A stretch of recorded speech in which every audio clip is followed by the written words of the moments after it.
From the shadow of domes, in the city of domes, a snowflake, a blizzard of one, weightless, entered your room and made its way to the arm of the chair where you, looking up from your book, saw it the moment it landed. That's all there was to it, no more than a solemn waking to bravety, to the lifting and falling away of attention swiftly, a time between times, a flowerless funeral, no more than that, except for the feeling that this piece of the storm, which turned into nothing before your eyes, will come back. That someone years hence, sitting as you right now, might say, "It's time. The air is ready. The sky has an opening."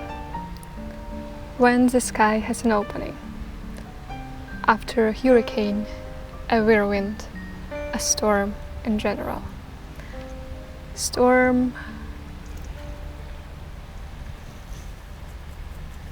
that someone as you, that someone years hence, sitting as you right now, let's say. A storm is indeed a catalyst for change.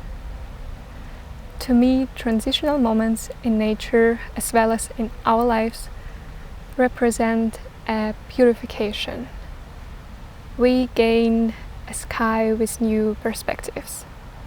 So let us explore the hallmarks of life-changing moments and the shelters to wait out the peak hours of the hurricane. Rotation on a high speed. Imagine an Archimedean spiral where each loop represents a new stage in our lives. As we approach the turning point where we must transition to the next loop, we find ourselves whirling at a dizzying pace.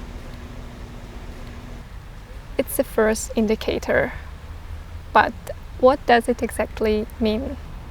It simply means that we encounter the similar situations or make the same mistakes, or better to say, fell into the same patterns of thinking or doing. Yet our connection to these patterns wanes and we become mere observers, witnesses of our own experiences. For example, I have a tendency towards apathy.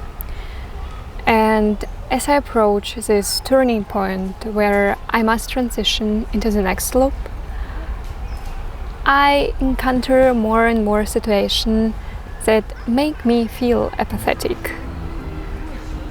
It may not make so much sense, but it's as if the universe is preparing an arena for me to learn how to win this battle. And by winning, I don't mean suppressing or fighting the emotions or states. It's more about accepting and not get stuck in a particular emotion. So when I feel apathetic next time, maybe I tell myself something like, okay, interesting, I feel apathy, but how can I shift from this state into something different? Maybe my body needs something special, like a nutritious meal or a sleep, or maybe an ice cream. Reminiscence. Sometimes we become so afraid that we cease our spinning and stand still, pondering the previous stage and the lessons left unlearned or the untapped potential. We might even overthink the outcomes of the next step even before taking it. You've maybe seen this reel on Instagram or TikTok where a little girl, just before jumping into a bouncy boat to her mother, fights her fear. She says, "Yes, yes, I got it." And the next second she changes her mind and says, "No, I'm afraid, I cannot do it." And for some seconds she stands still. So this standing still is also an indicator to me. The concept of change finds an embodiment in the environment. Maybe you've been hearing the words change or life-changing more frequently, or people around you have been sharing their captivating stories about life-changing moments or experiences, and that all makes you believe that you too are capable of change. But at the same time, your excitement as well as your fears and uncertainties are steadily growing. On this note, we are shifting to the next hallmark. Fact. Fear, uncertainty, and doubt. This perpetual spinning, reminiscence, growing tension creates a sense that everything around you is growing while we are shrinking, causing the world to appear hazy, novel, and incomprehensible. However, we cannot move and sit silently while the beast names Fat lurking nearby. So we hide from our thoughts and fears until we realize that the first step towards our transformation, enabling us to adapt to our new evolving environment, is acceptance. Identify the stage you're currently standing on. It can be done in very different ways. You can use Jung's archetypes or just skip through your journals and diaries, if you have some.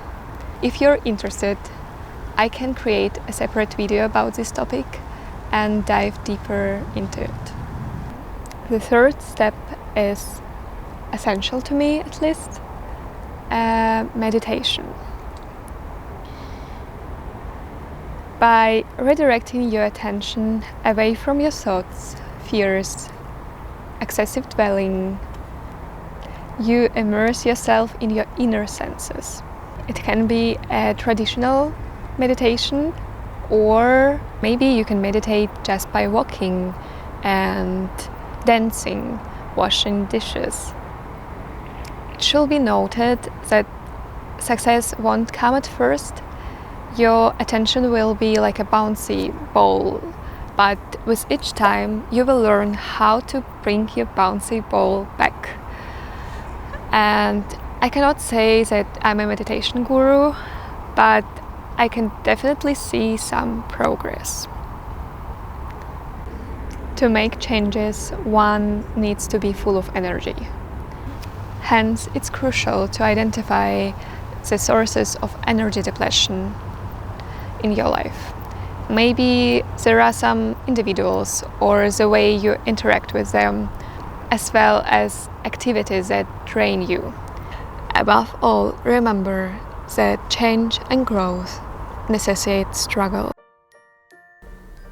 Without overcoming hurdles and challenges, your personal growth remains elusive. Challenges can serve as a gift that sheds light on your inner strengths.